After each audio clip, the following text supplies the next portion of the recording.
Sir ನಮಸ್ತೆ. Dharmasthala properties ನೋಡಿ, ಇದು ಕಾವೇರಿ ವಾಟ್ರು. ಇದು ದೊಡ್ಡ ರಸ್ತೆ ನೋಡಿ, 25 ಅಡಿ ರಸ್ತೆ. ಇದು ಮೆಟ್ಲಿಂಗ್ ರಸ್ತೆ. ಇದು ಬೆಂಗಳೂರಿಂದ 85-86 ಕಿಲೋಮೀಟರ್ ಆಗುತ್ತೆ. ಜಾಗ ಬಂದು 1 ಎಕರೆ 7 ಕುಂಟೆ ಏನು ಖಾಲಿ ಇದೆ. ಈ ಜಾಗ ಮಾತ್ರ ಡೈರೆಕ್ಟ್ ಸಿಗಿದೆ, ನೇರ ರೈತರಿಂದ ಮಾರಾಟ. ಮಣ್ಣು ಚೆನ್ನಾಗಿದೆ ನೋಡಿ. ಎಲ್ಲ ಕಾವೇರಿ ವಾಟ್ರು ಇಲ್ಲಿ ಬರೋದು. 6 ತಿಂಗಳು ಕಾವೇರಿ ವಾಟ್ರು ಬರುತ್ತೆ ಕಂಟಿನ್ಯೂ ಆಗಿ. ಬೇಸಿಗೆಯಲ್ಲಿ 15 ದಿವಸಕ್ಕೆ 20 ನೀರು ಬಿಡ್ತಾರೆ ಇಲ್ಲಿ ನೋಡಿ. ಅಕ್ಕಪಕ್ಕ ತೋಟ.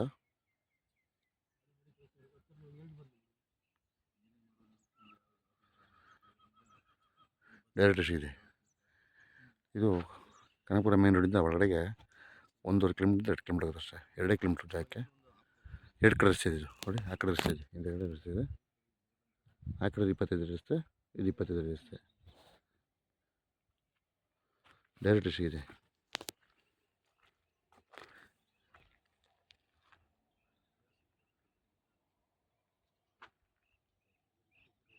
ಒಂದು ಎಕರೆ ಹೇಳ್ಕೊಟ್ಟೆ.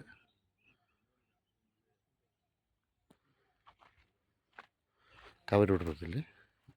ಬೋರ್ಗೆ ನಿಮಗೆ 100 ಅಡಿ 100 ಅಡಿ ನೀರು ನೋಡಿ. ಹಾಗೆ ಪಕ್ಕದ ಬೋರ್ ಇದೆ, ಒಳ್ಳೆ ವಾಟರ್ ಬಿಟ್ಟಿದೆ.